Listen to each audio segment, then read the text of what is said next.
Welcome back to Brave Goals. We got a new studio. Everything looks different, right? I'm just kidding. I don't have a studio. I filmed this from my home and I'm trying to keep my energy up and not sound nervous in the beginning of this video, but it's a little weird when you're standing at home just looking at a camera talking to yourself. But I guess one thing to console me is now with Corona and we're all staying at home, I'm not the only one at home alone doing strange things and trying to be creative. So I hope you guys find this helpful. Remember, I created this channel to help you understand what does it take to bring your tech idea to life. Trying to reveal behind the scenes process of what it's like in product development for building an application and help you along the way of your journey of building your tech idea. In the previous video, we explained the process of working with a designer, collecting design inspiration, and beginning to build out the graphical world around Meme Tag, our social media game that we're building as an example of how to bring your tech idea to life. And before we move on to the next step of actually implementing the system architecture, we need to strip down all of those features that we talked about in the last video and focus on the more simplified core set of features that we need to build in order to validate our product. We want to simplify our idea and focus on just the most essential parts that constitute the gameplay, such that we have enough built out to get this into the hands of real users and get some feedback and test our idea and see how it works. See if this turns out to be something fun that people enjoy, and at least get some feedback and begin to iterate on our idea and improve upon things. So let's do that right now. Let's walk through an activity of stripping down our application to the most essential features. And actually, instead of stripping down, we're going to build from the bottom up and draw out the most essential parts of our app. And then once we're through with that, we're going to call out what are the most essential features that constitute our minimal viable product. Actually, I wanted to do this in a really high-tech way and borrow a friend's iPad and draw using an app on the iPad and have everything be like this really cool graphical screenshot of the screen of the iPad. But then we went on lockdown and I can't meet my friends to borrow their iPad to do that stuff. So I'm doing this a lo-fi way.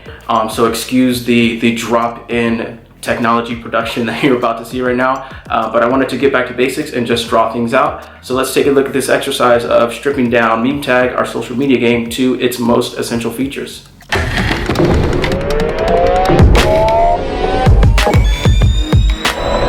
Alright, let's see how this works. Starting with making some updates to the login page that we first looked at.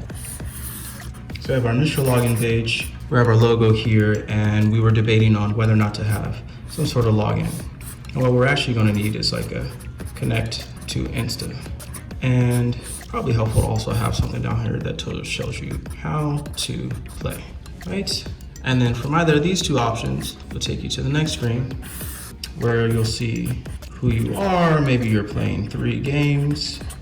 What do these look like, right? So I should be able to click into each of my different games as if I'm clicking into like a group chat, right? So I can get a quick visual of how many people are in here. Maybe this has some specific color in there per chat. So yeah, all the different games that I'm playing. And let's make each one of these have their own unique color, just for some visual indication that these are distinct games. And then down at the bottom here, you'll have an option to do something, right? And what action do we want to have here? So this button will allow you to start a new game or invite someone new.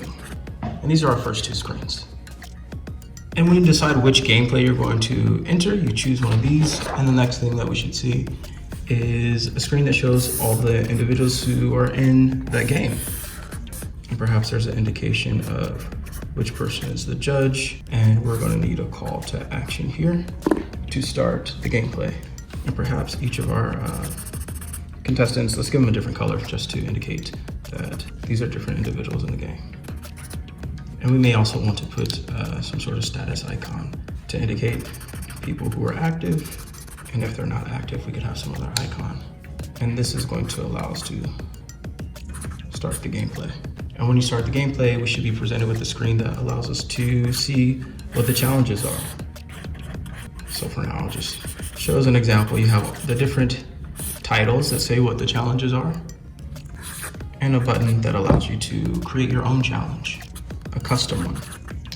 And then when I select one of these, we should present a modal that shows like a better view, so you can see exactly, perhaps some of these are really long and very descriptive. So what does that look like? So we're still on this Meme Tag challenge screen, And let's just call it challenge 1. And what we want to do is indicate that I've selected this channel, and then there's like a modal that comes out to give us a larger display of what the text is here, all the details on this challenge, right? And then with some sort of option at the bottom that allows me to select this. And that's how I can choose a specific challenge for gameplay or create a custom challenge. And once the judge has chosen the challenge that everyone is going to compete against, we see the screen. There's no change to this one that we saw in the wireframes, but I'm just going to go ahead and draw it. That explains to everyone what is the challenge.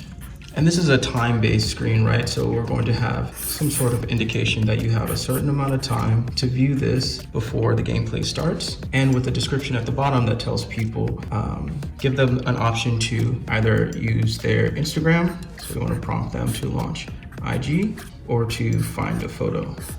I'll just write the word select. I'm not sure what that text is going to be, but we'll do one of those options there.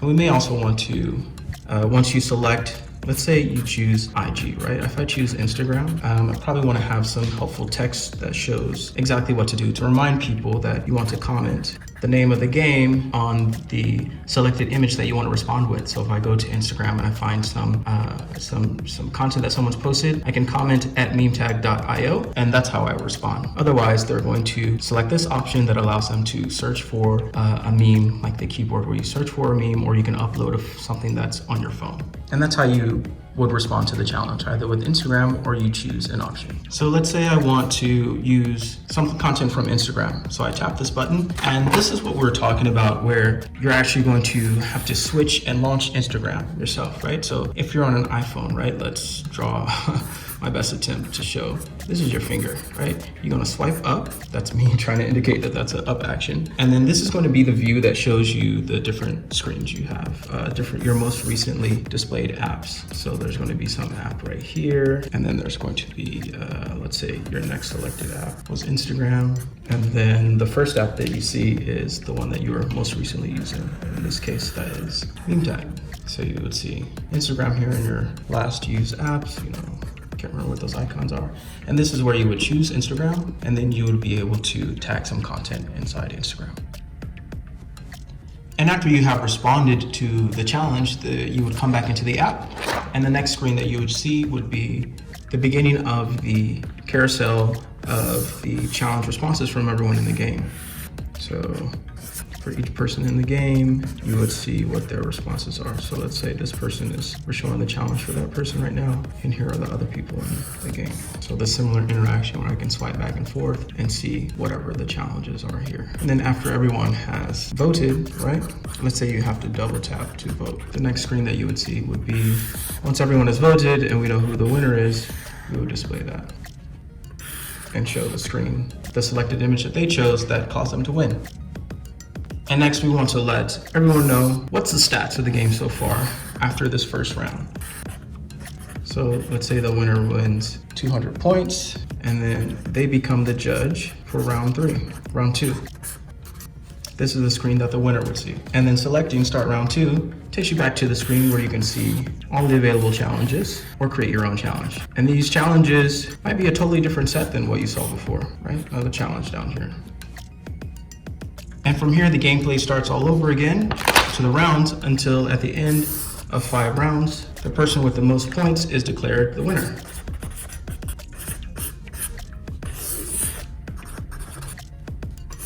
Gotta have more color. So now that we have reviewed the core functionality of our app of social media game, memetag, we can call out the 10 essential features that make up the core experience, right? We've stripped away everything that is not essential to validate our idea. And we've come up with 10 features here. This is going to constitute our minimal viable feature set that we're going to need to implement to be able to have something that's good enough to get this into the hands of potential users and to get some feedback to validate our idea, to test things out and to see if this is going to be something fun for people to play. So what are the 10 things that we called out at the homepage? You can connect your Instagram, where you can play, learn how to play, and you can invite others to play. You can choose a game in the case where you have multiple games going with different groups of friends. You can choose a challenge. You can view the challenge that was selected by the judge. You need to be able to respond to a challenge and view all challenge responses, and then vote on your favorite challenge. And we have to keep track of the scores to then be able to declare a winner. And that builds up the essential experience of the gameplay. Once we have this implemented, we could test this out. So that's going to be the next step, right? What type of system design can we implement here that will be good enough to validate our idea? We're going to do that in the next video. We're one step closer to building out our app. We simplified the feature set down to the minimal viable set of features that we'll need to build for our prototype to be able to get this into the hands of real users. And the next step, we need to design the system architecture that's going to actually support those features.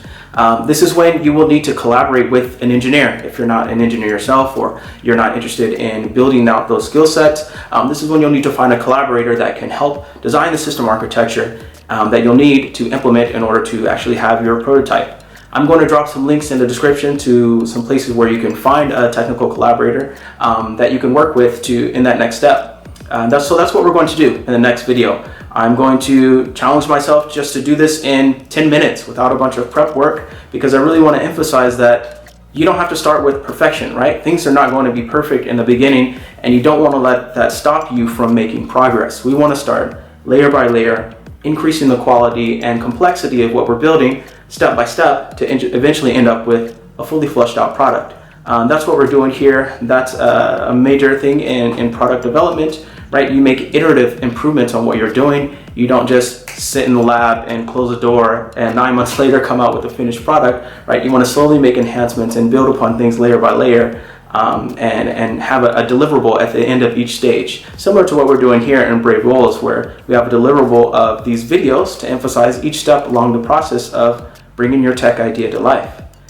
Please drop a comment below. Let me know if you found this helpful. If there's any questions that I can help you answer in your journey to build your app idea, bringing your tech idea to life, please drop that below and I will check that out. I'm also going to include some references. If you have any questions on how to use those references or which tool you should use based on the stage of developing your tech idea, hit me up and let me know, and I'm happy to help you along the way. Hit subscribe. Be sure to follow along the development of Meme Tag, our social media game. And thanks for watching, guys. Remember, you have to be brave to accomplish your goals. So that's what we're doing here. I'll see you next time.